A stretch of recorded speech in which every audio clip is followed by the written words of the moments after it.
sexualidad. No voy a caer en el tópico de que no necesitas presentación porque si no yo no estaría aquí. Pero bueno, voy a intentar ser lo más breve posible porque efectivamente es una persona suficientemente conocida. Benigno Blanco es asturiano de pro, es padre de familia y abogado y ha dedicado su actividad profesional como jurista a diferentes ámbitos a lo largo de toda su vida, tanto al ejercicio de la abogacía como en el ámbito de la gran empresa, de las finanzas y las inversiones. Ha participado como asesor jurídico en el Congreso, en el Senado, ha estado en la alta política como secretario de Estado en 2 ocasiones y compagina su actividad profesional con una militancia activa en defensa de las cosas importantes, de la familia, la vida, la educación, la verdadera persona humana. Y ha pertenecido por ello a múltiples instituciones y organizaciones relacionadas con la vida y con la familia. En la actualidad es presidente del Foro Español de la Familia y forma parte del patronato de las fundaciones Red Madre y Plus Familia. Y pues a través de numerosos artículos, estudios y conferencias nos suele animar siempre a todos a lo que él llama hablar bien de las cosas buenas para defender estas cosas que realmente tienen importancia, y para ello pues hacen falta 2 cosas: primero amarlas, esas cosas importantes, y segundo disponer de argumentos. Para las 2 cosas nos va a ayudar seguro la ponencia de hoy y le cedo ya la palabra para su intervención. Muchas gracias. Buenos días.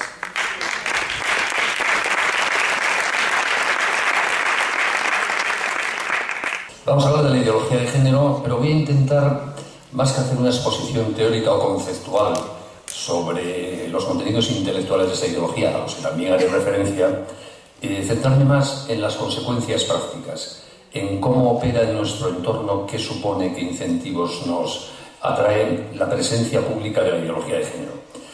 Definición: la ideología de género, en el fondo, no es más, para que lo entendamos rápidamente, que la traslación al terreno de la sexualidad de la visión de la persona humana propia del racionalismo contemporáneo. Como saben muy bien ustedes, para la visión tradicional de la persona, la que hunde sus raíces en los planteamientos de la filosofía griega y la que es específica del cristianismo, los seres humanos tenemos naturaleza, consistimos en algo.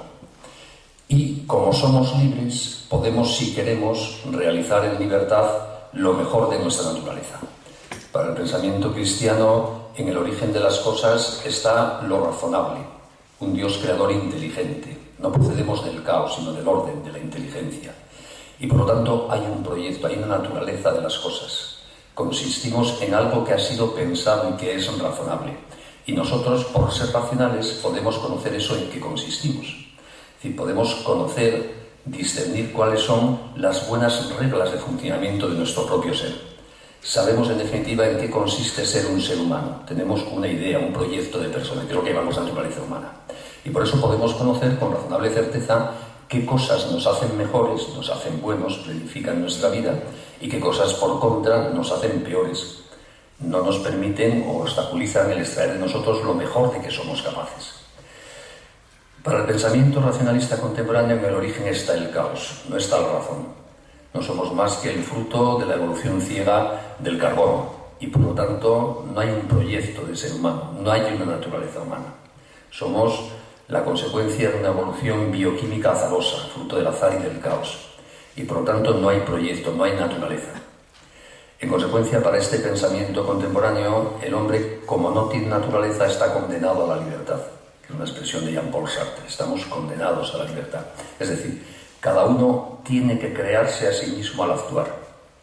Si para la visión tradicional y cristiana de la persona, con nuestro libre actuar, optimizamos y queremos lo mejor de nuestra naturaleza, para el planteamiento contemporáneo, como no tenemos naturaleza, la creamos nosotros mismos. Cada uno somos un pequeño diosecillo que con su libertad va creándose a sí mismo. Y por lo tanto, la referencia moral última somos nosotros mismos. Yo, al actuar, voy definiendo el bien y el mal. No hay un criterio extraño, no hay un criterio ajeno, porque no me rodea un mundo razonable de naturalezas pensadas, sino un caos. Trasladada esta visión de la persona a la sexualidad, quiere decir que no hay nada natural en mi sexualidad. Tengo un cuerpo, es una obviedad morfológica, fruto de la evolución y punto. Lo que sea mi sexualidad lo decido yo, lo creo yo con mi actuar sexual. Y como además el único criterio moral es mi propio actuar, el bien y el mal en materia de sexualidad lo decido yo también. Es bueno lo que me apetece, lo que me da placer, lo que me gusta. El único mal posible en este terreno es la coacción, el violentar la libertad de autodeterminación sexual de otro. La ideología de género es esto, no hay nada natural en materia de sexualidad, por lo tanto cada uno construye de forma libre y autónoma la dimensión sexual de su personalidad, que es lo que la ideología de género llama orientación afectivo-sexual.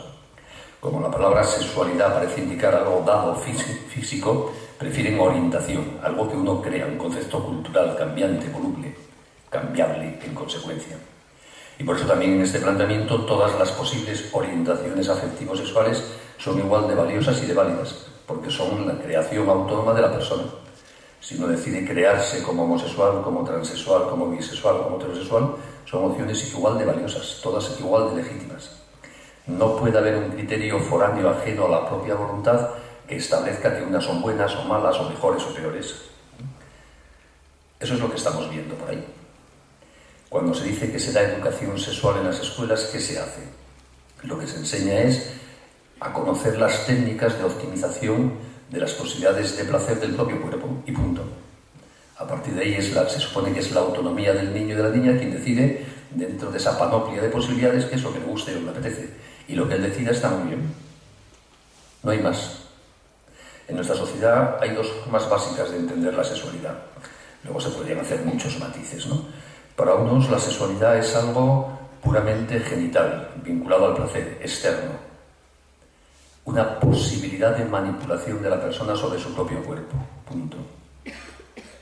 Y, en consecuencia, vivir la sexualidad es optimizar las posibilidades de placer del propio cuerpo como a cada uno le apetezca, que pueden ser formas cambiantes y cambiables. Y a partir de ahí empieza la autonomía personal, no hay otro criterio.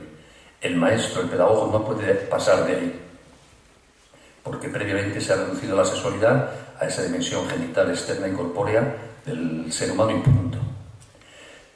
Quienes ven así la sexualidad, en el fondo la banalizan profundamente. Le quitan toda connotación personal. Es en el fondo esa visión también propia del racionalismo contemporáneo, muy cartesiana, de que los seres humanos en el fondo somos nuestra mente y el cuerpo es algo puramente cuantitativo que podemos manipular como el resto de las cosas que nos rodean. Lo que pasa en el cuerpo no trasciende a la persona. La otra forma de ver la sexualidad, que es la que defendemos ustedes y yo, es aquella que, por contra, piensa que la sexualidad es algo absolutamente relevante en el ser humano. Es algo de una importancia literalmente trascendental. Es más, es una de las cosas que nos define como seres humanos y que nos distingue de los animales. Porque los animales se limitan a tener sexo y lo ejercitan en la época de celo y punto. Fuera de la época de celo no tiene ninguna trascendencia para la vida, la sexualidad. El toro y la vaca pastan en la pradera exactamente igual fuera de la época de celo, no se distinguen en nada. Sin embargo, para los seres humanos la sexualidad es constitutiva, las 24 horas del día, los 365 días del año de todos los años de nuestra vida. Hasta tal punto que no hay otra forma de ser un ser humano que ser hombre o mujer. Por lo tanto, nuestra sexualidad, nuestra masculinidad o feminidad nos define absolutamente. Y por lo tanto, si frivolizamos y banalizamos nuestra sexualidad, estamos banalizando, frivolizando nuestra personalidad. La sexualidad no es algo corpóreo vinculado al cuerpo y que no afecta a la persona, como decían los defensores de la primera forma de ver la sexualidad, sino todo lo contrario. Es algo absolutamente definitorio. Lo que hagamos con nuestra sexualidad lo hacemos con nuestra persona. Si valoramos y respetamos nuestra sexualidad, estamos revalorizando nuestra personalidad. Si banalizamos nuestra sexualidad, estamos banalizando nuestra personalidad. Por eso, los cristianos no solo no tenemos ningún miedo a la sexualidad, al revés, la valoramos un montón. En esta sociedad, los que más la valoramos. Nos parece que es absolutamente trascendental y por eso queremos cuidarla, por eso no jugamos con ella. Y por eso valoramos el cuerpo mucho más que los que juegan con el cuerpo. Porque sabemos que el cuerpo forma parte de nuestra personalidad. No somos un ente espiritual o racional que tiene un cuerpo para moverse por el planeta. Somos seres corporales. Almas corporalizadas y cuerpos espiritualizados. El cuerpo no es algo ajeno, instrumental. Somos nosotros cuerpo también. Por eso le damos tanta importancia. Y por eso valoramos el pudor, el cuidado del cuerpo.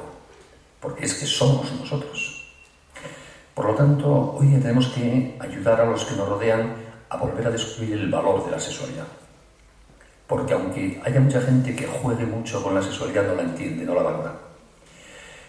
Y además, muchas de las cosas que nos preocupan en nuestra sociedad, como el aborto, el número de divorcios, tienen mucho que ver con no entender la sexualidad. Crece mucho el número de abortos en nuestra sociedad, drama inmenso, el mayor drama de nuestro momento histórico, porque crece el número de embarazos, porque crece la promiscuidad sexual. Se incentiva a los jóvenes a hacer ese uso continuo de sus posibilidades sexuales y por lo tanto hay más promiscuidad y por pura estadística hay más embarazos y más abortos. Y llevamos 30 años gastando inmensas cantidades de los presupuestos públicos, no solo en España, en hacer campañas de teórica formación sexual, de sexo seguro. Y ese es el mayor fracaso publicitario de la historia. A pesar de todo el dinero que se gasta en todas esas campañas, no paran de incrementarse los embarazos adolescentes y los abortos. No contenemos la expansión del SIDA e incluso reaparecen enfermedades de transmisión sexual que creíamos erradicadas históricamente, como la gonorrea. ¿Y por qué esto es así? Porque esas mismas campañas, a la vez que pretenden teóricamente evitar los efectos negativos indeseados, sin embargo, promocionan subliminalmente o dan por supuesto, por lo menos, el origen de esos efectos, la causa, la promiscuidad sexual. Y los autores de esas campañas no quieren renunciar a su prejuicio pansensualista. No se atreven a hablar de que con el sexo no se puede jugar. A nuestra juventud se la está engañando sistemáticamente. Se le vende un teórico sexo seguro, sin embarazo y sin enfermedad, que no existe. Porque no hay ningún procedimiento en un clima de promiscuidad sexual para garantizar que no te quedas embarazada. No es verdad. El preservativo bien usado y bien conservado, que no es lo normal en la vida real, según los datos de la Organización Mundial de la Salud, tiene un fallo como elemento anticonceptivo de un 18%. Por lo tanto, jugar a que con el preservativo se evita todo es jugar a la ruleta rusa, sin más. Y como además no suele estar bien usado ni conservado, el índice de fallos es mayor. Y por eso, por mucho que se difunden los preservativos por todo el planeta Tierra, financiados, regalados, sigue incrementándose el número de embarazos y abortos. Y por eso no contenemos el SIDA ni las enfermedades de transmisión sexual, porque a la vez que queremos, repito, luchar contra esos efectos que no deseamos, incentivamos la causa de esos mismos efectos. Y eso no tiene solución. Hace muy poquito, la Inspección General de Servicios Sociales del gobierno francés hizo, por encargo del presidente de la República, un estudio sobre la incidencia en la juventud, en adolescentes franceses, de la última reforma de la ley del aborto, que es una reforma que se acerca algo a la última ley española, sin entrar ahora en grandes detalles, que es la que preconizó el reparto de la píldora el día después sin receta, la presencia de máquinas expendedoras de preservativos en los institutos, etc. Pues ese informe constata al final lo que acabo de decirles, que se está incrementando entre la juventud francesa los embarazos, los abortos, el SIDA y enfermedades de transmisión sexual. Y lo más triste es que esos sesudos inspectores concluyen que no se puede hacer nada para evitarlo. Que vista la evolución se ve que esto no tiene remedio. Claro, porque el único remedio posible, que es plantearse si la visión de la sexualidad que damos por supuesta es la correcta o no, no quieren ni planteársela, por un prejuicio ideológico. Y este es el drama de nuestra época. El mal uso de la sexualidad no lo ha inventado la ideología de género, obviamente. En materia de sexualidad no hay nada bajo el sol desde la época de las cavernas. Está todo visto y descubierto. Cualquiera que se acerque a la Biblia sin ir más lejos ya encontrará todo lo que hoy parece ultramoderno en este terreno. Está todo ya visto, no hay nada bueno. Pero lo que sí ha cambiado desde épocas anteriores es un planteamiento ideológico sobre la sexualidad. El ser humano siempre ha sabido, desde la época de las cavernas, que hay varias, tampoco tantas, pero varias formas de organizar la vida afectiva y sexual de las personas. Y que hay una de ellas que es de un especial valor social, que es aquella que se vincula a la complementariedad natural entre hombre y mujer en un compromiso estable y abierto a la vida. Porque eso genera un ámbito de estabilidad personal, crea el ambiente ecológicamente idóneo para las nuevas vidas y genera una estructura transmisora de valores y educativa de una eficacia sin par. Y además da a luz a un sistema de solidaridad interpersonal basado en el afecto de consanguinidad que fundamenta el carácter humanista de nuestras sociedades. Y que luego hay otras formas de organizar la vida sexual y afectiva, pero que no tienen ninguna trascendencia eficaz para la sociedad, porque no se abren a la vida. Y no porque lo diga el Papa, sino porque según la biología de la especie humana, para que nazca un niño hace falta un óvulo y un espermatozoide, un chico y una chica. Eso no es un invento religioso, es que la especie humana es así. Y por lo tanto, cuando se vincula el concepto de matrimonio y de familia, de riqueza vital de la sexualidad al matrimonio, está siempre reconociendo cómo son las cosas. La unión de dos personas del mismo sexo no tiene nada que ver con el matrimonio, no por un juicio moral, sino porque lo único que interesa del matrimonio a la vida pública y social, que es la apertura a la vida, es precisamente lo que lo distingue de una unión de dos personas del mismo sexo, que es estéril por definición. Cuando son dos cosas radicalmente distintas en lo único que tiene interés público. Sin embargo, esta constatación de que hay una forma de vivir la sexualidad que es la inmensa riqueza personal y social junto a otras que no son de tal riqueza, es lo que la ideología de género hoy día destruye como prejuicio. Porque para la ideología de género, por la razón que les he dicho, todas las formas de organizar la vida afectiva y sexual son igual de valiosas. Porque no hay otro criterio que la libre voluntad.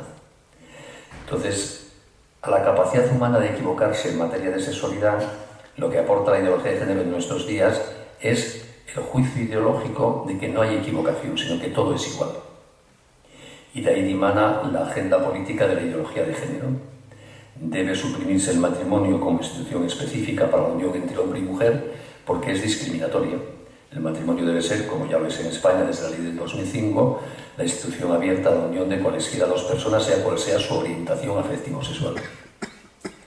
Y como ahí no hay más que la libre decisión autónoma de intercambiar sexo, el matrimonio solo puede durar lo que dure esa voluntad. Ley del divorcio express. Eso se rompe cuando uno quiere, punto. A partir del tercer mes de la boda. Porque como no hay más que la voluntad de autodeterminación sexual, si esta desaparece, desapareció el propio matrimonio. Y como en esta visión de la sexualidad, la vida no tiene nada que ver con la sexualidad, como la sexualidad se agota en ese carácter de búsqueda del placer, no tiene nada que ver con la complementariedad hombre-mujer y con la capacidad de dar vida, lo que para la visión razonable de la sexualidad es el gran bien de la sexualidad, la posibilidad de dar vida, pasa a ser el gran mal, lo que hay que evitar. Juega todo lo que quieras con tu sexualidad, pero no te quedes embarazada. Y si te quedas aquí, tienes el aborto para volver a tener plena libertad sexual. El aborto pasa así a ser un derecho de la mujer que forma parte de su derecho a la libertad sexual, que es lo que la ideología de género llama salud sexual y reproductiva. Como yo tengo que tener el derecho a una libertad sexual absoluta, y esa la pierdo si me quedo embarazada, el embarazo es un mal y librarme del embarazo forma parte de mis derechos. Esa es la modificación de la última ley del aborto, la del año 2010 en España, donde el aborto pasa de estar despenalizado en unos casos u otros a ser un derecho subjetivo de toda mujer que el Estado debe financiar y amparar en cualquier caso. Y por eso, como es un gran bien y es un derecho, no se puede privar del mismo ni a las niñas menores de edad. En la lógica de esta forma de ver las cosas, lo de que las menores puedan abortar sin consentimiento de sus padres, ¿qué es lo lógico? Si es algo tan bueno y tan liberador, ¿cómo vamos a privar a las pobres chicas menores de edad de ello? Y por eso mismo se saltan las formas de tener niños ajenas a la responsabilidad sexual, las técnicas de reproducción asistida. Y ahí tenemos las dos recientes leyes en España en la materia, la ley de biomedicina y la nueva ley de técnicas de reproducción asistida en este mismo paquete de implementación de la ideología de género en la reforma del ordenamiento jurídico español. Y como todo esto supone además un cambio cultural que se encuentra con resistencia de las fuerzas tradicionales, de las formas equivocadas de ver las cosas, especialmente por mitos religiosos, hay que llevar esta nueva ideología al sistema educativo, para que las nuevas generaciones ya desde muy jovencitas vayan asimilando esta nueva forma de ver las cosas. Y ahí es donde entra educación para la ciudadanía o esa nueva educación sexual en perspectiva ideológica de género que prevé la propia ley del aborto del año 2010. Vamos a liberar a los niños y a las niñas desde pequeñitos. Vamos a enseñarles en la escuela a tener la verdadera y liberadora comprensión de la sexualidad. Y eso que llaman educación sexual en perspectiva de género que impone la nueva ley del aborto es, en el fondo, una degradación de la formación sexual. Porque van a enseñar la primera de las dos visiones de la sexualidad a la que he hecho referencia. Consecuencia, una parte de nuestros jóvenes han banalizado absolutamente la sexualidad. El sexo es un juguete de fin de semana como tomarse un cubata. No tiene mayor trascendencia. No hay ni conciencia de pecado ni de transgresión. Es la forma de divertirse. Es un juego. Claro, es un juego que luego tiene inmensa trascendencia en la vida de las personas. Porque fruto de ese juego te puedes quedar embarazada y abortas y eso ya queda para siempre en ti. Y fruto de ese juego yo no acabo de entender mi sexualidad ni le veo ninguna trascendencia y cuando me caso con la mejor intención del mundo, como todos en la vida, de crear al casarnos algo para siempre eterno, no sé cómo hacerlo. Porque una persona que ha banalizado su sexualidad, cuando se casa con otra persona que ha banalizado su sexualidad y juntos intentan construir algo creativo sobre la dimensión sexual de su personalidad, no saben cómo se hace eso. Y por eso en España está creciendo mucho el número de divorcios entre la gente que lleva casada 2-3 años. Antes el divorcio, por decirlo así, era el fruto de la evolución de los años, de la madurez, de los cambios. Ahora no, ahora es la constatación en el corto plazo de que no nos aclaramos sobre nuestra sexualidad y por tanto no sabemos qué hacer con ella. Por tanto, todo este tema de la sexualidad tiene una inmensa trascendencia. Afecta a parámetros básicos de la crisis moral de nuestra época. Y por eso hoy es más que nunca una responsabilidad irrenunciable de todo padre de familia, de toda madre de familia, educar a sus hijos en materia afectivo-sexual. Siempre ha sido una obligación, pero hoy más que nunca. Porque en otras épocas se podía confiar irresponsablemente en que el ambiente, una cierta moral pública, bueno, ya les iría orientando. Hoy día puedes confiar exactamente en lo contrario. Dicho en términos muy sencillos, si nosotros no nos ocupamos de educar a nuestros hijos en este campo, se corromperán. Porque eso es lo que les ofrece mayoritariamente la sociedad, no porque sean malos. Los adolescentes de hoy no tienen más hormonas que nosotros, tienen las mismas. Pero el incentivo ambiental para la irresponsabilidad sexual es mucho mayor que cuando yo era joven, obviamente. Y por tanto hace falta de una manera especial ideas claras, hábitos arraigados, actitudes serias en nuestros jóvenes y nuestras jóvenes sobre la sexualidad. ¿A partir de qué edad hay que educar en materia sexual? Desde los 2 o 3 años. No puedes esperar a que el niño tenga 9. A lo mejor ya está corrompido. Educar en sexualidad no es explicar cómo tener relaciones sexuales, es enseñar a valorar la sexualidad del cuerpo.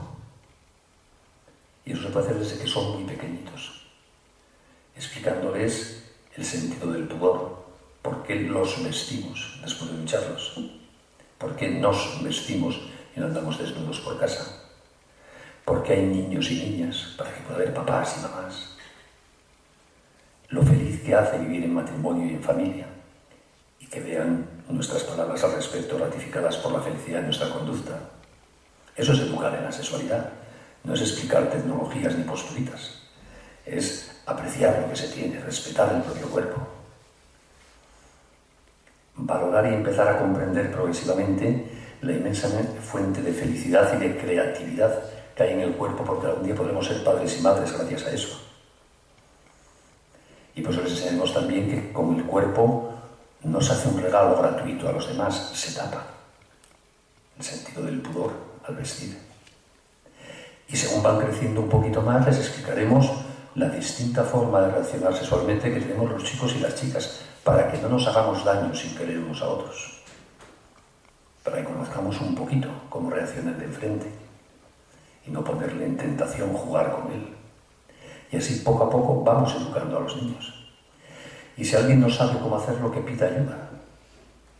Hay padres que no saben cómo hablar de sexualidad, porque a lo mejor a ellos no les hablaron de pequeñitos y les falta esa experiencia. Pues pedir ayuda. Gracias a Dios en España hay muchas organizaciones, muchos expertos, mucha gente muy buena y con muy buen criterio que ha trabajado muy bien ya estos temas. Y tenemos libros, personas capaces de dar conferencias, vídeos para enseñarnos a hablar de sexualidad, a educar en la sexualidad. El Foro de la Familia está desarrollando ahora una campaña que denominamos La sexualidad sí importa, sin ningún género de duda y sin ninguna duda de género, que tiene como objetivo precisamente despertar en los padres y madres de familia españoles este urgente sentido de la responsabilidad de asumir esta obligación de educar a nuestros hijos en este campo. Y también les ofrecemos el apoyo externo, los materiales pedagógicos por si necesitan ayuda. Y con este motivo estamos dando charlas por toda España sobre esta materia, para despertar esa responsabilidad. Si ustedes quieren consultarlo, tenemos una página web que se llama adoctrinamientodegénero.org, donde hay todo tipo de información y de materiales aconsejables sobre estas cosas. Aquí en Toledo, el curso que viene, vendremos a dar muchas conferencias sobre este asunto. Ya se está apalabrando con Fernando y otras gentes para hablar a mucha gente de esto. Hay que hablar. Porque si callamos, la corrupción en materia sexual crecerá. Porque hay mucha gente que ya no tiene las ideas claras sobre este asunto. Hay mucha gente que ha banalizado su sexualidad. Piensen ustedes en las series de televisión que ven nuestros adolescentes. Física y química, por ejemplo. Seguro que tú la ves alguna vez. No, bien. Física y química es pura ideología de género. Son chicos y chicas, profesores y profesoras en un instituto que viven su sexualidad en clave de género. Y lo que es peor de todo, según los guiones de la serie, parece que son felices, lo cual es una gran mentira vital. Pero engañan a nuestros jóvenes. Les transmiten que viviendo así se puede ser feliz y no es verdad. A mí, por lo que me preocupa de verdad la extensión de la ideología de género en nuestra sociedad, no es porque haya posibilidades de que triunfe políticamente la ideología de género, no triunfará jamás. Porque es tan contraria a la naturaleza de las cosas que no puede inspirar una organización social. Y si de verdad algún día toda la humanidad pensase en clave de género, se acabaría la humanidad en esa generación y punto. Por tanto, no es muy previsible que eso suceda. Me preocupa porque la gente que se deja engañar y ve y vive su sexualidad en clave de género tiene muy pocas posibilidades de ser feliz. Podrá pasar unos cuantos fines de semana muy cachondos, de acuerdo, pero ser feliz no.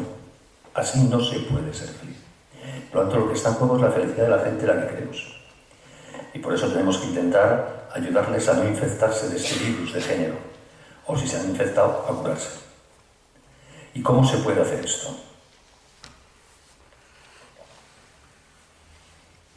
La mejor manera de luchar contra el género es poner de manifiesto sus falacias. No es una ideología que convenza por su línea argumental. De hecho, su línea argumental es un caos sin sentido, contrario a la experiencia más elemental, vital de todos y a la experiencia histórica de la humanidad. Pero no es un problema de confrontación de razones. Es un problema de confrontación de estilos de vida plenos o no. Ustedes saben que la característica más singular del momento cultural en el que nosotros estamos viviendo, por lo menos esta es mi opinión y análisis, es que estamos viviendo, y además es una experiencia que no tiene precedentes en toda la historia de la humanidad, un momento en que una gran parte de nuestros contemporáneos no razonan. Y esto no ha sido normal a lo largo de la historia. No es un problema de más cultura o menos, de más formación o menos, o de analfabetismo, no.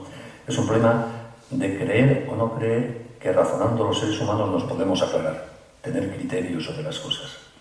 Esto que nosotros llamamos la civilización occidental tiene como característica singular que es una civilización que se ha fiado de la razón. Aquí hemos confiado, aquí me refiero a Occidente, que razonando nos aclaramos, que razonando podemos discernir con claridad qué cosas son verdad y cuál es mentira, qué cosas son buenas y cuáles son malas. Y además, que este esfuerzo de aclararnos razonando no es un esfuerzo solipsista que uno haga solo en el interior de una biblioteca, sino que de la mejor manera de hacerlo, de aclararnos, es en el diálogo, razonando con otros.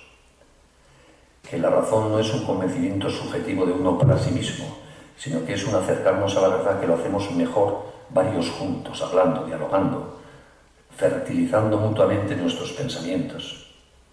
Eso es la esencia del significado histórico de la figura de Sócrates, un tipo que se fió de la razón en una época de choque de su sociedad con el pluralismo cultural, y que para aclararse lo que hizo fue salir a las calles de Atenas a hablar de los temas importantes, de Dios, del bien, de la justicia, de la virtud, de la libertad, del hombre. Y en esas conversaciones Sócrates intentaba hacer que sus interlocutores se fuesen aclarando sobre estas cosas importantes. Y él mismo, al responder dudas, al atender a sugerencias, iba también perfeccionando su discurso sobre las cosas. Y se iba de comida al puerto de Atenas con sus amigos y después de buenas viandas y buenos caldos se quedaban horas y horas de tertulia hablando de las cosas importantes en la vida. Eso es el banquete de Platón. una larga tertulia de sobremesa sobre el amor. Pues eso es la esencia de la civilización occidental. Podemos aclararnos. Nuestra razón nos permite razonar para conocer las cosas. Y eso es objetivable, comunicable a los demás.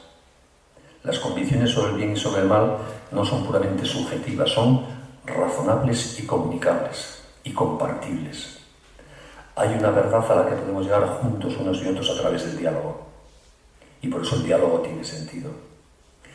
Y además, esta confianza griega en la razón recibió en nuestra tradición cultural un fuerte resello de seguridad que la hizo especialmente eficaz cuando la razón griega, la filosofía griega, fue fertilizada por la tradición judeocristiana. Porque Sócrates se fió de la razón, pero no podía explicar por qué nos podemos fiar de la razón. La razón de por qué podemos fiarnos de la razón nos la enseñó la tradición cristiana. Podemos fiarnos de la razón porque el mundo es razonable, porque no es fruto del acaso, del azar, sino del acto pensado de un ser muy inteligente que ha hecho un mundo razonable. Y que como nosotros somos razonables, podemos conocer razonablemente este mundo que es razonable. Tenemos naturaleza, lo que decíamos al principio. Pues bien, esta característica esencial de la religión occidental, la fe en la razón, hoy la hemos perdido. La esencia de la filosofía moderna es la desconfianza de la razón.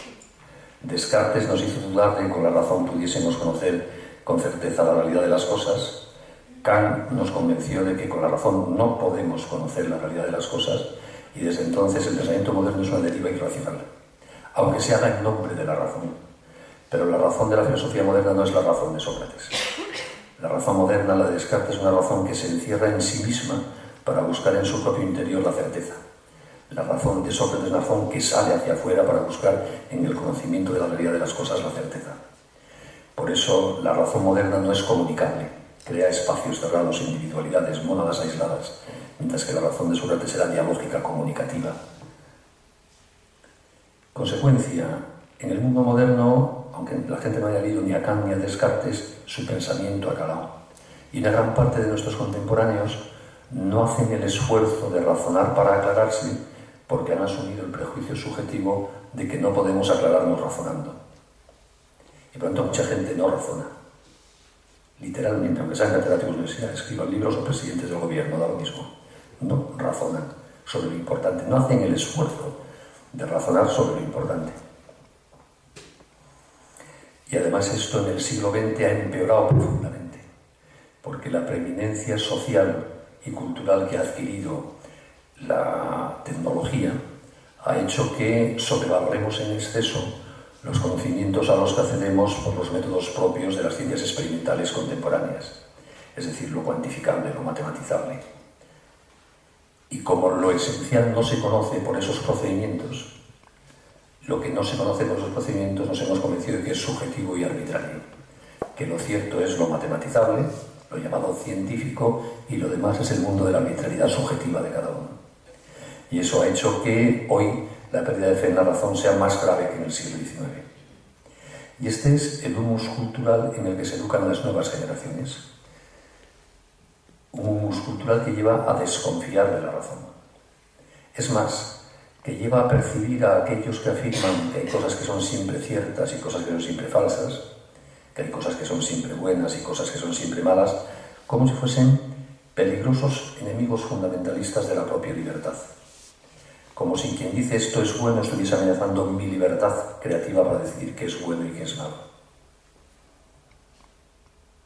Y por tanto se ve con desconfianza a las personas con convicciones firmes.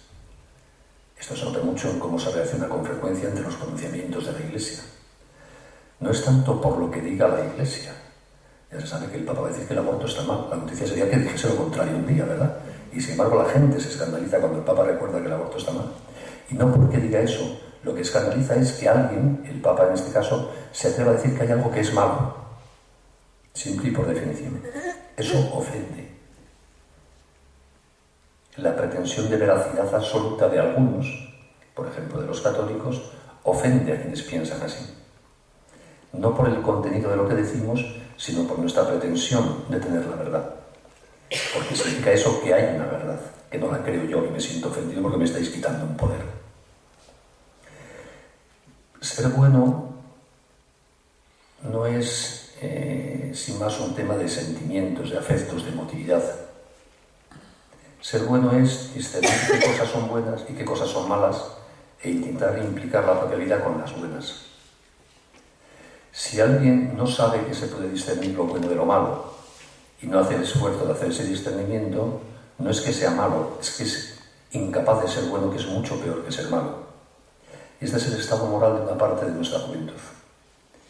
Personas a las que nunca nadie les ha dicho que hay cosas buenas y malas. Es más, que se les anima muchas veces a desconfiar de quien les diga de cosas buenas y malas como enemigo de su libertad. Y quien no sabe que hay cosas buenas y malas no puede ser bueno. Está en una fase premoral de la personalidad. Y ese es el estado moral de una parte de nuestros jóvenes, sin culpa ninguna por su parte. Pero es que nadie les ha transmitido la sana tradición de esto que llamamos civilización occidental.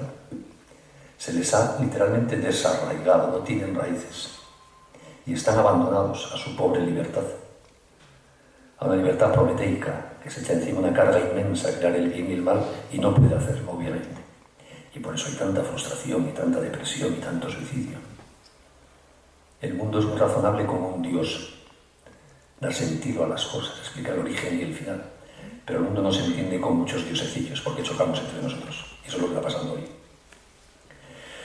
Por lo tanto, la mejor manera de superar la crisis cultural de nuestra época, también en lo que tiene que ver con la sexualidad, es recuperar la fe en la razón. Sin eso es imposible. Sin eso estamos chocando.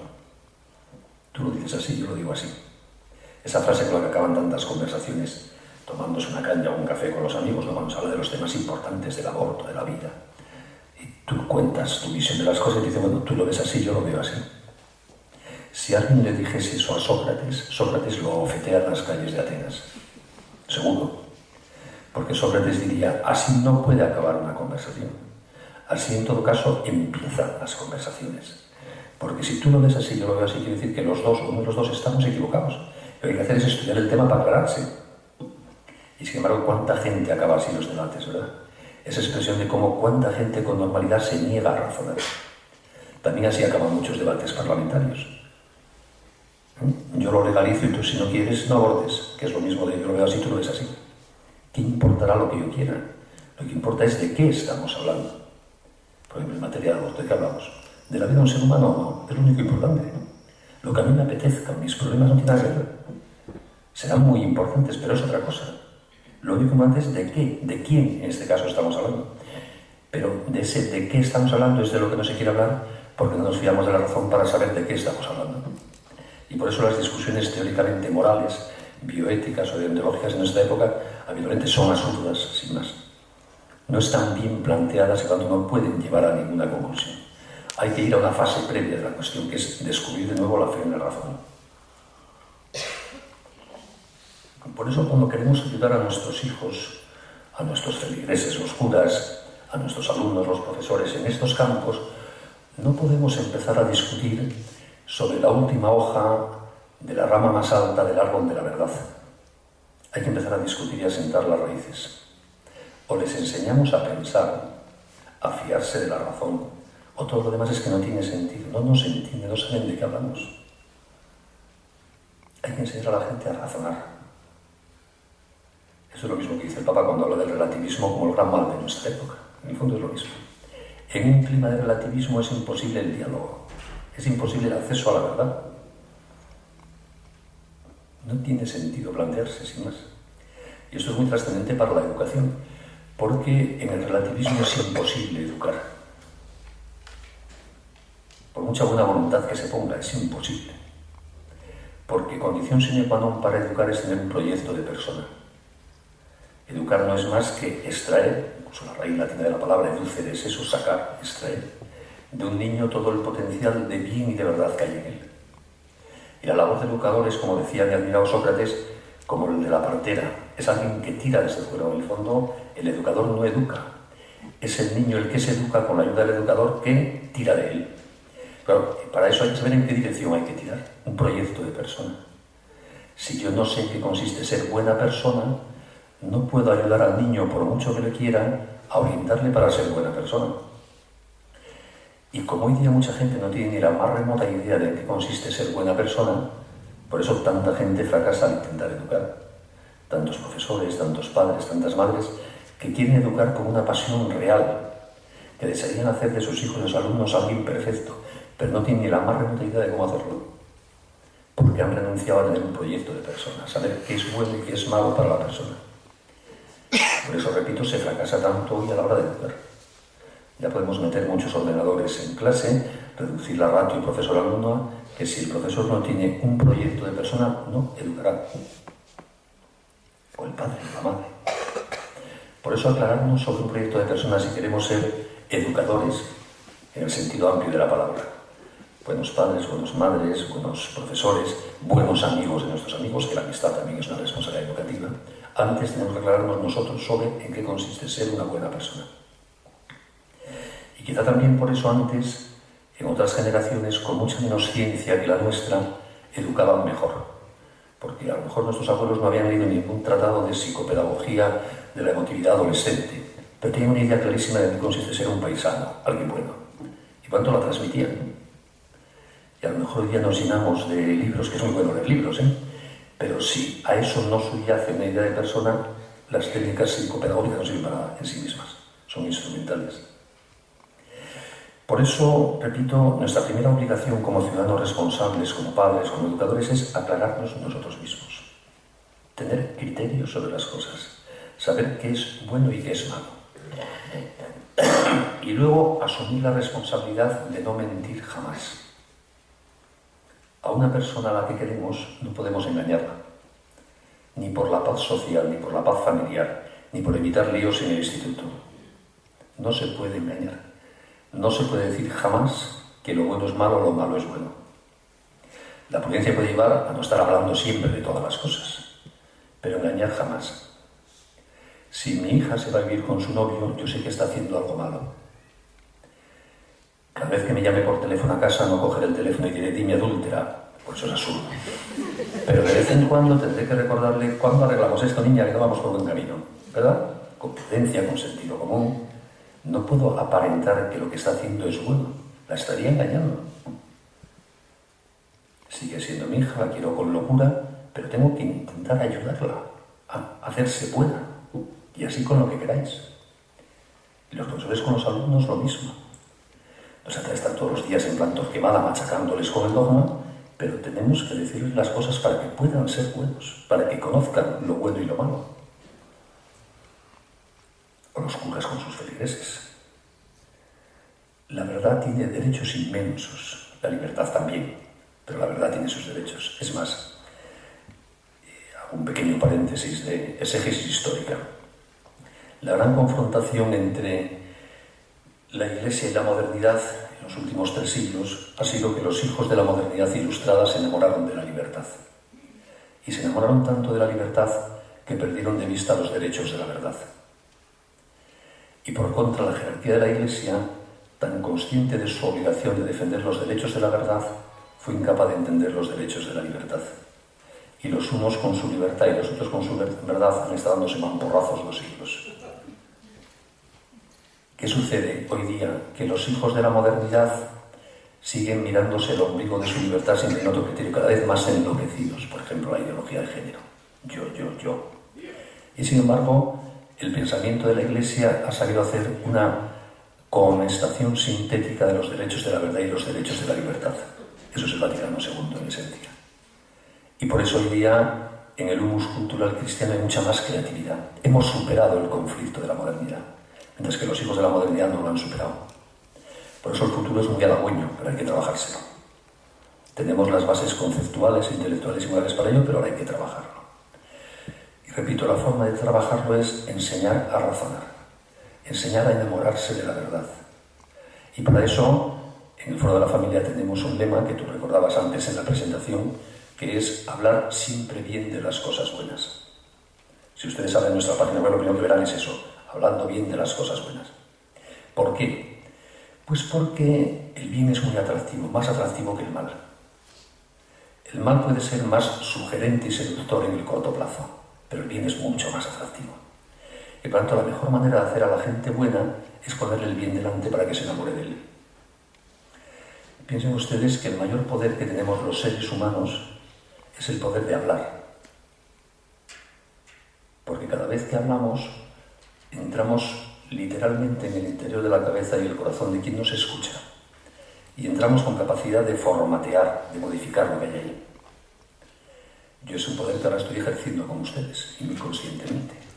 Yo hablo, les miro, me meto dentro de ustedes e intento suscitar ahí los afectos, la preocupación, el sentido y la responsabilidad que creo que merece la pena. Y ese es un poder que tienen cada uno de ustedes con todos aquellos con los que hablan cada día. Por lo tanto, se trata de usar ese inmenso poder de la palabra para, hablando bien de las cosas buenas, hacer bueno el corazón y la cabeza de quienes nos escuchan. Y por eso la primera línea de responsabilidad que les sugiero es hablar bien siempre de la vida, de la sexualidad, de la fidelidad, del amor, del cuerpo, para ayudar a los que nos escuchan a enamorarse de eso. Para ejercer bien este poder de la palabra hay un requisito, que es formarse. Porque hoy día los argumentos de autoridad no sirven. Hoy hay que ser capaces de dar una razón razonada de nuestras propias convicciones. Y para dar una razón razonada de nuestras propias convicciones hay que haberlas razonado antes. Hay que tener argumentos, formas de decir. Para vender bien nuestro producto, que es excelente, pero hay que venderlo bien. La Coca-Cola es buenísima y gasta miles de millones de dólares todos los años en publicitarse. Nosotros tenemos un producto estupendo, que es la verdad sobre el hombre, pero tenemos que venderlo bien también. Y eso exige a veces estudio, buscar formas de decir las cosas que no siempre son fáciles. Y solo hay dos formas de formarse, que son o dedicar un cierto tiempo a escuchar lo que dicen los que saben más que nosotros de un tema, o dedicar un poco de tiempo a leer lo que han escrito los que saben más que nosotros del tema. No hay otra forma.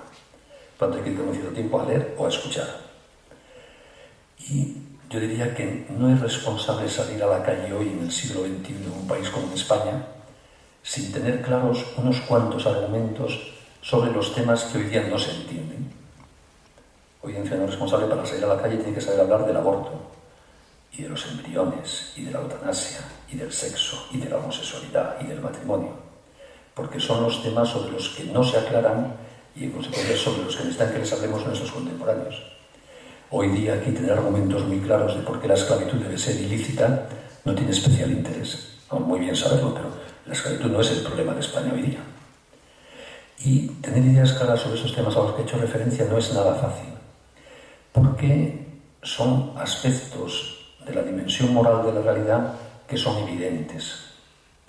Y claro, el problema de nuestra época es que mucha gente lo que no entiende es lo evidente. Y explicar lo evidente es mucho más difícil que explicar lo complicado. Porque si no se ve, explicarlo es muy difícil. ¿Entienden ustedes explicar, por ejemplo, por qué todo es mayor que la parte? Es muy difícil. O no se ve, pero hay que decir, pues eres tonto. Pero si no lo ves explicarlo es muy difícil, ¿no? Pues hoy día que hay que explicar qué es un hombre, qué es una mujer, qué es un niño, por qué no se puede matar a un niño. Cosas evidentes, pero son las que no se entienden. Y como tengo que explicar cosas evidentes y eso no es fácil, hay que hacer un especial esfuerzo de formarse, de buscar formas de decir. No podemos repetir como loros la terminología, las palabras y los argumentos de hace siglos que hoy no sirven para nada. La verdad es la misma, pero si usamos un lenguaje que no se entiende hoy, no haremos pedagogía. Es como hablar a los chinos en francés, pues estará muy bien, pero no te entienden, no vas a hacer nada con ellos. Y a veces pecamos un poquillo de eso. Repetimos el rollo de escuela de donde nos hemos educado y la gente nos mira, no sabe de qué les hablamos. Por tanto, este esfuerzo de hacer pedagogía de la verdad para hacerla asequible a los demás es un esfuerzo duro, pero que hay que hacer. En el Foro de la Familia dedicamos mucho tiempo a esto. Como nos metemos en debates que no son fáciles, explicar por qué el matrimonio es la unión entre un hombre y una mujer, pues hay que darle muchas vueltas a ver cómo explico eso de forma que se entienda, ¿no? Pues no basta con decir esto así porque lo dice el Papa, ¿no? Tengo que demostrar que es así, hacerlo comprensible, inteligible a los que me escuchan. Bien, por lo tanto, el poder de la palabra, el hablar bien de las cosas buenas, es una línea de responsabilidad que yo les sugiero a todos ustedes, y para ejercer bien ese poder, previamente de formarse muy bien en estas cosas de las que estamos hablando. Pero claro, el poder de la palabra resulta absolutamente ineficaz ante los que no razonan. Y como decíamos antes, son muchos, porque son esos que tú les cuentas tu visión de las cosas y te contestarán lo de tú lo ves así, yo lo veo así. ¿Cómo influir en los que no razonan? Pues cuando no se puede llegar al interior de una persona por el oído a través de la palabra, habrá que llegar por la vista a través del testimonio. Hasta el menos razonador ve. Y todos vemos, cuando miramos a nuestro alrededor, en un momento u otro de nuestra vida, vidas plenas y atractivas y vidas tristonas. Y cuando uno constata eso, es el momento en que las vidas plenas te atraen. Ese yo quiero ser como ese. Y la vida tristona no te atrae. Esto, por ejemplo, es muy importante en la formación de los adolescentes. Los adolescentes, por el carácter especialmente emotivo y cambiante de su personalidad, les atrae mucho lo auténtico, lo vital, lo experimentable. Y por tanto a los adolescentes les convence mucho las vidas plenas. ¿Cuál es la mejor manera de que mi hijo aprenda que es posible y satisfactorio y fuente de felicidad un compromiso para toda la vida llamado matrimonio? Si ve a papá y a mamá juntos y felices toda la vida. Si no los ve también se puede aprender, pero si los ve eso es una fuente de convicción. O al abuelito y la abuelita, que llevan juntos 60 años y están felices ahí de la manita. Eso es un argumento absoluto, de que es un estilo de vida que merece la pena, ¿verdad? Y en cambio el niño que no tiene posibilidad de ver eso, pues costará más convencerle de que es un estilo de vida que merece la pena, porque no lo ha visto. Por eso hoy día tenemos que perder todo pudor a exhibir ante los demás lo que llevamos en el corazón y conforma nuestra conducta, siempre que sea bueno, obviamente. Es decir, si estamos casados y nos hace feliz estar casados, nuestros compañeros de trabajo tienen que saberlo. Y tienen que saber que nos hace ilusión volver a casa porque voy a ver a mi mujer y estar con ella. Y tienen que saber que me ilusiona mucho el fin de semana porque me tengo más tiempo para estar con mis hijos. Si no, cuando vuelva el lunes al cole, sonriente, igual piensan que es porque ganó el Barça. Y no porque pasa un fin de semana estupendo con la gente a la que quiero, mis hijos y mi mujer. Si privamos de esa exhibición, le privamos el corazón a los demás, les estamos privando de una posibilidad de acceder a la verdad. Hay un libro de un americano, David Morrison, que se llama Más allá de la homosexualidad, que más allá de contar la típica historia de homosexual que se convierte, tiene una cosa que a mí me encantó, porque es la historia, la autobiografía de un homosexual, homosexual activo desde muy jovencito, implicado en la comunidad gay universitaria de San Francisco, que en un determinado momento de su vida, aunque sigue siendo homosexual, decide renunciar a vivir homosexualmente y vivir en castidad. Y eso además motiva luego un proceso de conversión religiosa, etc. Pero lo que me gustó del libro es el origen del cambio de vida. El detonante por el cual empezó un proceso de transformación de este chico, que le llevó años después a ese cambio de vida, fue ver una familia. Era un chico que desde muy jovencita había vivido un ambiente gay, explícito y activo, ¿no? Y por razón de trabajo, el profesor de universidad, un curso académico, tuvo que irse a otra ciudad. Y como es tan normal en la sociedad americana, alquiló una habitación en la casa de una familia para vivir. Y por primera vez David Morrison vio una familia normal. Que además supongo que es una familia normal, que de vez en cuando discutirían, se cabrearían, lo normal. Pero vio eso, un cariño, una entrega entre personas que él no conocía en su mundo gay. Y esa familia, la experiencia de ver a esa familia, es lo que le hace replantearse toda su vida. Obviamente no cambia de la noche a la mañana, pero el detonante es ver una familia normal. Con lo cual vemos también que ver a una familia normal puede hacer un gran bien a mucha gente hoy día.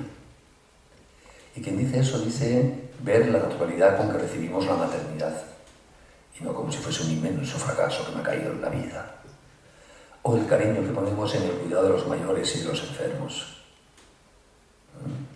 ¿Qué diferencia hay cuando te encuentras con una viejecita en la puerta del ascensor entre sonreírle mientras sube renqueante los 3 peldaños que parece que nunca acaba de llegar al ascensor y decirle no se preocupe señora que no tengo prisa, a poner cara de asco mirando diciendo vieja, a ver si acabas de llegar que no puedo subir? De la primera forma la hace sentirse humana, la valoras como persona, de la segunda la estás ofendiendo. Y podemos influir en los demás con la sonrisa, con la actitud, con la palabra, y ese es un poder inmenso que tenemos que ejercitar, porque ese vernos felices con las cosas que de verdad nos hacen felices pueden ser una llamada a los demás para que digan eso, yo quiero ser como este. No lo dirán así, pero de alguna manera se siente esa atracción de estilos de vida. Y siempre llega un momento en la vida en que todos nos preguntamos ¿por qué yo lo he conseguido y mi hermano, mi amigo de la infancia, en la vida que es un desastre? O al revés, porque yo en una vida que soy un desastre y mi hermano casado, feliz, con sus hijos, queriéndose, ¿no? Y en esos momentos, vidas plenas son una fuente para que uno se replantee su estilo de vida. Por lo tanto, el testimonio, la exhibición de la propia vida es otro poder revolucionario que tenemos en nuestras manos para vencer el virus de la ideología de género, del relativismo y de tantas otras cosas, ¿no? Y además, para ser eficaces en esta labor de transformación social que todos podemos hacer en el ambiente en que nos movemos con la gente más cercana a la que queremos, podemos aumentar nuestra eficacia si nos asociamos con aquellos que piensan como nosotros.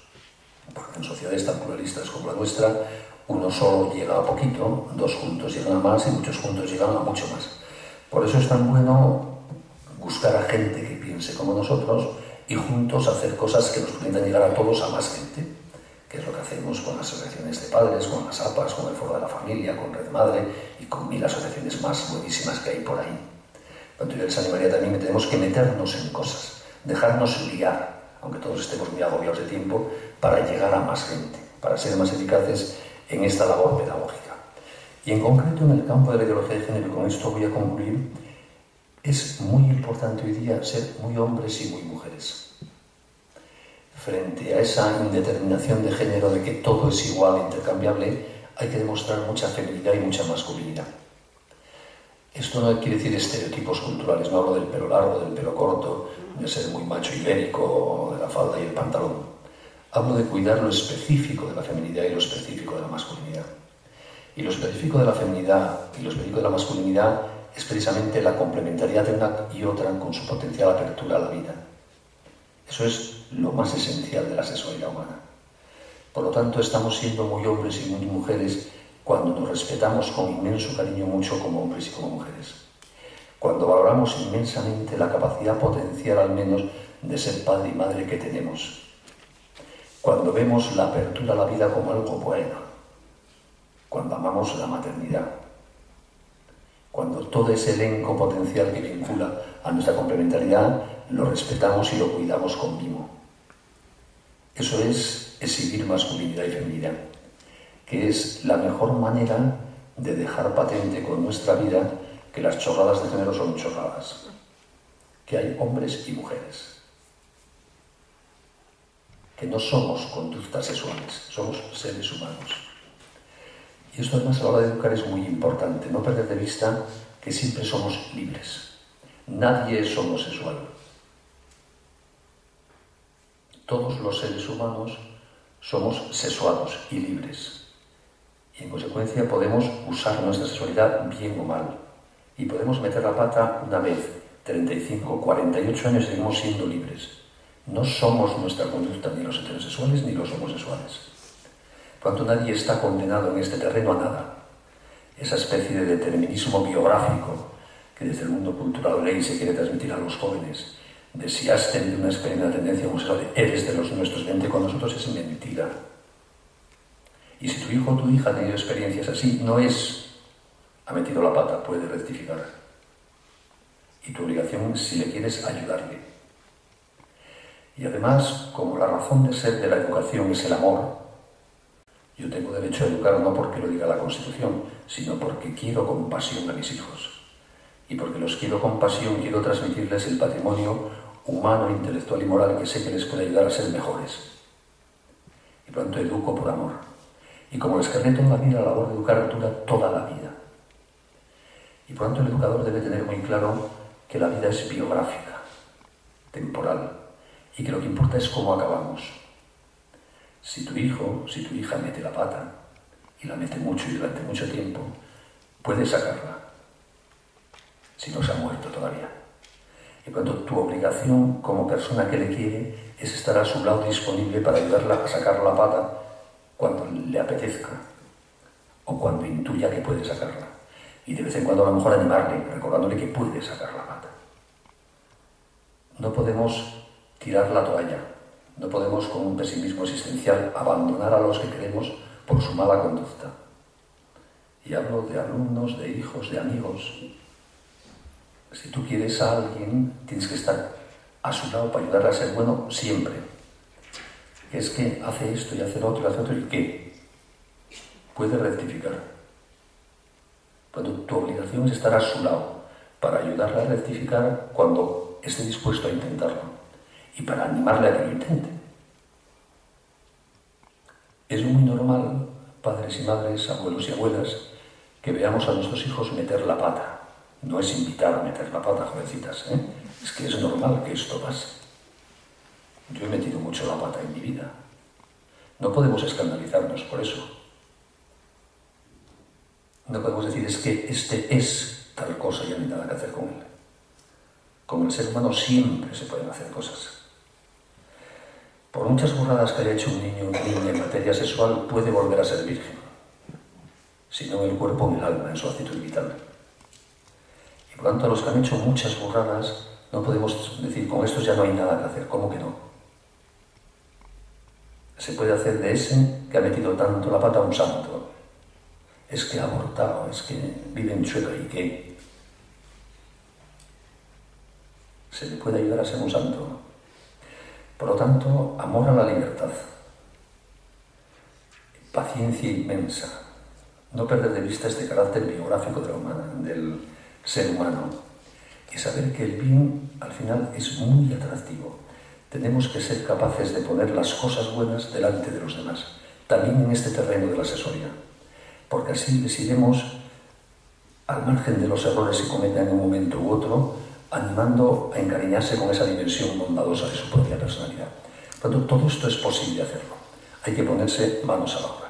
Yo sé que ustedes ya lo están haciendo, y lo único que he pretendido ahora es reafirmarles en que merece la pena, en que se puede hacer, y en que tenemos que liar a mucha gente que nos rodee a hacer lo mismo. Tenemos que crear una verdadera cadena de gente que se dedique a hablar bien de las cosas buenas por todos lados, porque de esa manera haremos la verdadera revolución cultural que necesita nuestra época. Los grandes males de nuestra época, aborto, incomprensión del matrimonio y la asesoría, están más allá de la política.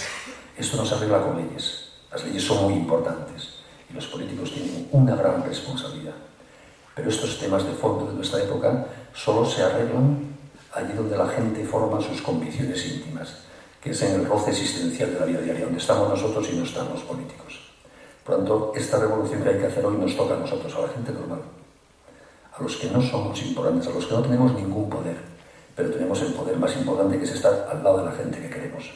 Muchas gracias.